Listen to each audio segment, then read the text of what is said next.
Vous êtes une des EdTech françaises les plus prometteuses. Dans le monde des startups qui affrontent l'hypercroissance, est-ce qu'on recrute ? Alors, merci pour ta question, parce que justement, il y a beaucoup d'idées reçues là, qui circulent un peu en ce moment dans le petit monde des startups. Je suis toujours un peu méfiante, moi, lorsqu'on parle de Startup Nation, parce que j'entends du bling-bling, les dollars, les sagas à la WeWork. La réalité, c'est que moi, je viens d'un milieu où je crois au bon sens entrepreneurial. Et pour nous, chez Kokoroé, 1 euro est 1 euro. Tu vois, on a toujours visé la rentabilité dès notre première année. Et je crois qu'autour de nous, il y a beaucoup de startups qui sont dans ce même état d'esprit en ce moment et qui sont extrêmement prudents sur les recrutements. On est en forte croissance, on va faire plus 30% sur nos recrutements habituels d'ici fin d'année, mais on fait très attention. Ce que cette crise a montré pour nous, c'est qu'elle a mis en lumière les postes qui sont vraiment essentiels en ce moment et sur lesquels on veut miser, et on va aller plus loin, plus fort sur ces postes-là. En revanche, on est très prudent.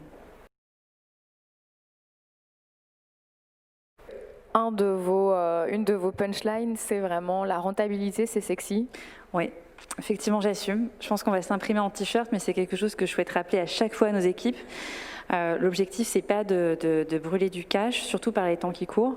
Nous, on a les pieds sur terre. Pour l'anecdote, Kokoroé, c'est une start-up qui est un peu une enfant du Syntec, puisque on est né il y a à peu près 3-4 ans.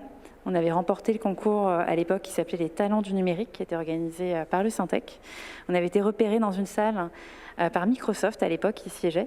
Je pense que je mettrai toujours un cierge en pensant à Microsoft pour les remercier, puisque du coup c'est suite à ce concours en fait nous a mis finalement le pied à l'étrier. On a intégré l'incubateur de Microsoft. On a fait notre première levée de fonds avec des business angels comme Xavier Niel, comme Daniel Marelli, le fondateur de Deezer, comme Julien Codorniou de Workplace. Et ces parrains de la tech ont eu de cesse de nous rappeler finalement que garder les pieds sur terre, ça compte.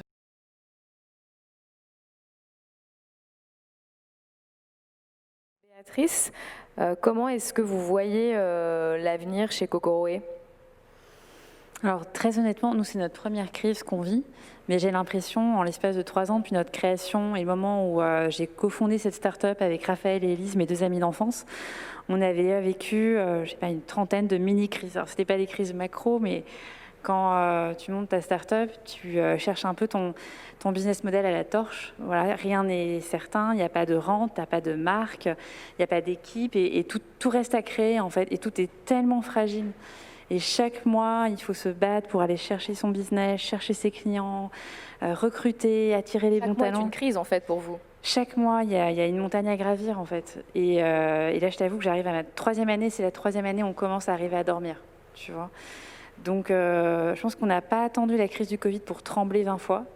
J'ai juste les nerfs un peu plus solides et on a un peu plus de trésorerie. Voilà, c'est ce qui change. Selon toi, quels sont ces enjeux néo-numériques qu'on va voir émerger dans le nouveau monde qui est en train de se dessiner et qui met l'humain et qui replace l'humain au cœur des dispositifs entrepreneuriaux et au cœur des dispositifs du numérique ? Alors, je ne suis pas Madame Irma, hein, attention. En tout cas, ce qu'on peut voir, c'est que cette crise nous a interrogés sur notre façon d'être, notre façon de vivre au monde. Et on est de plus en plus sollicités, nous, sur des thématiques comme par exemple la digital écologie, l'accessibilité numérique, l'inclusion, la diversité. Et ça, je pense que c'est une tendance profonde qui va s'accélérer. On le voit, l'inclusion est au sens large, pas uniquement numérique, social ou autre, est vraiment un des grands gagnants finalement de cette période, est une des grandes gagnantes. Et je pense que c'est une tendance qui va s'accélérer dans les années à venir. Et tu vois, aujourd'hui, c'est l'opportunité pour chacun, je pense vraiment, de s'interroger sur sa raison d'être, sur l'impact qu'on peut avoir. Alors je sais, raison d'être, ça résonne un peu bisounours. Il y a parfois des sourires un petit peu, il y a un côté un peu existentiel, ultra philosophique. Moi, je pense pas du tout. Je pense que c'est des réflexions qu'on peut avoir avec ses équipes, ses collaborateurs, qui sont en général ravis de pouvoir s'impliquer sur ces thématiques. Et je pense que demain, ça va être un enjeu qui va être aussi un enjeu business. Et on sera jugé sur notre façon de faire notre business. Est-ce qu'on sera éthique? Est-ce qu'on sera inclusif? Est-ce qu'on sera à l'image de la société qui nous regarde? Et ça, c'est une tendance qui va être critique pour les années à venir.